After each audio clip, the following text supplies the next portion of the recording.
Hello. I have decided to start this little weekly horse oracle reading. I have this beautiful deck here called the Council of Horses, and this is the year of the horse. I'm a little bit late in starting it, but I don't know, this just kind of came to me that it would be really neat to pull a horse message, say, every Sunday, for the week ahead. So we can see what our message is and like what it is that we have to know for the week, that, any kind of guidance. So as I was shuffling these beautiful cards, this is the back of them. This one fell out. It's so pretty. So this says Tank, and he's getting a drink from the water.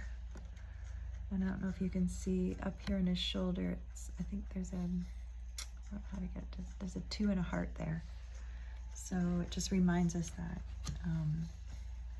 we need each other in this world to get to that inner space of your heart. We can't do it alone, and that we're here for each other.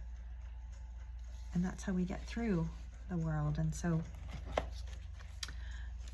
I just wanted to reflect back about what the card means for the week. And obviously, Tank is this really big horse who is a good working horse. He carries things and carries people, and at the end of the day, his owner cuddles him, and she's so grateful for him. And the theme of the card is called, worth waiting for. So it's almost like, like you feel like you're every day and you're doing the mundane things, and what is it all for, and all that. And so it's really,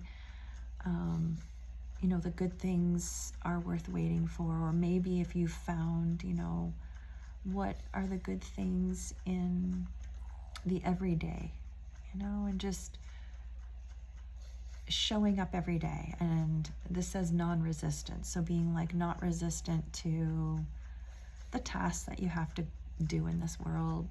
Can you find gratitude and peace within that, and maybe look for those moments if you can. So the card also mentions being steadfast and true and worthwhile pursuits. It's all worthwhile, and not to give up. So the message for humankind is choose to see the beauty instead of the burden. And the message for the horse kind is live in harmony with your daily life. And then it asks you, it tells a little bit of a story about the horse, about Tank in the book. And then it has some contemplation questions. And I'll just read them for you because maybe you want to journal on them, think about them this week, and then at the end of the week, reflect back on, anything that came to you. So the first one is, who or what are you carrying that you need to set down? That does not belong to you or is not yours to carry. What are you currently tied to that you need to release from? What destination does your heart seek? When do you need to be the water, and when do you need to be the rock? So when do you flow, and when do you become steadfast when things are maybe like flowing out of control? How do you get started being instead of just doing? Instead of going through life just doing things and whatever and existing, how do you start really being present in your daily life and your daily tasks? So it says, where do you most need to be? And like big BE.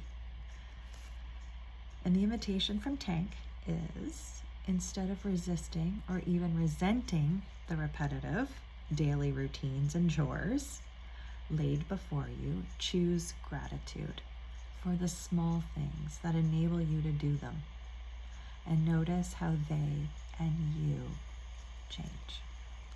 So it's not like all work and no play.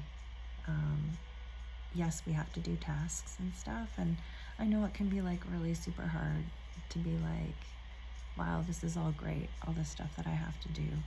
I'm not asking you to look at every moment of everything that you have to do, but like, you know, maybe you could just start out with like a few things or one thing that you were like wasn't so bad or you were present in, you know, like it's nice when the dishes are done, you know, when you're, some people actually like washing dishes and looking out the window, and it's kind of like a meditative thing.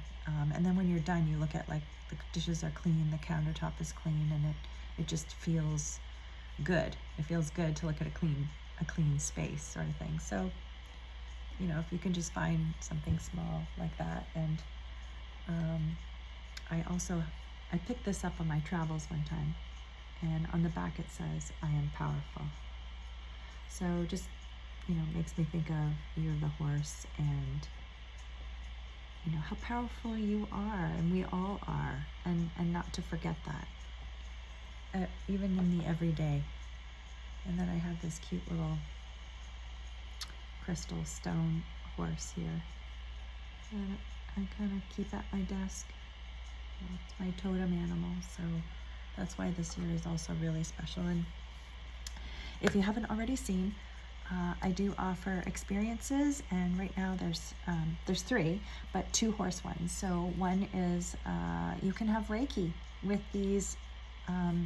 They were extinct, almost extinct, native to North American, native Ojibwe horses. It's such a beautiful experience to be among them, and I'm really excited to offer this.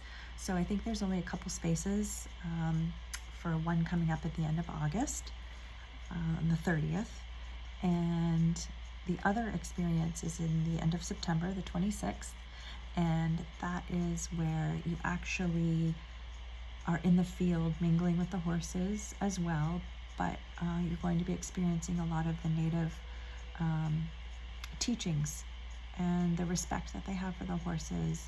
And there's going to be a teepee experience, fire, Métis fiddle music, along with the teachings. So it sounds like a really deep, immersive, beautiful experience. Apparently it's award-winning.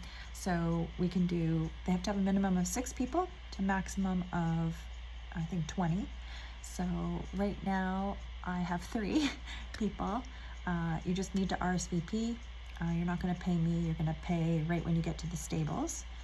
So I think it's, I want to say it was $130 plus tax. Anyway, I'd love for you to join me on that. And then also, I also have the Amethyst Mine, which is coming up in mid-September. We're going to take a week-long trip to the Amethyst Mine too, if that's something that you're interested in. But anyway, yeah, so I'm going to keep doing these little oracle readings for the week. So tune in.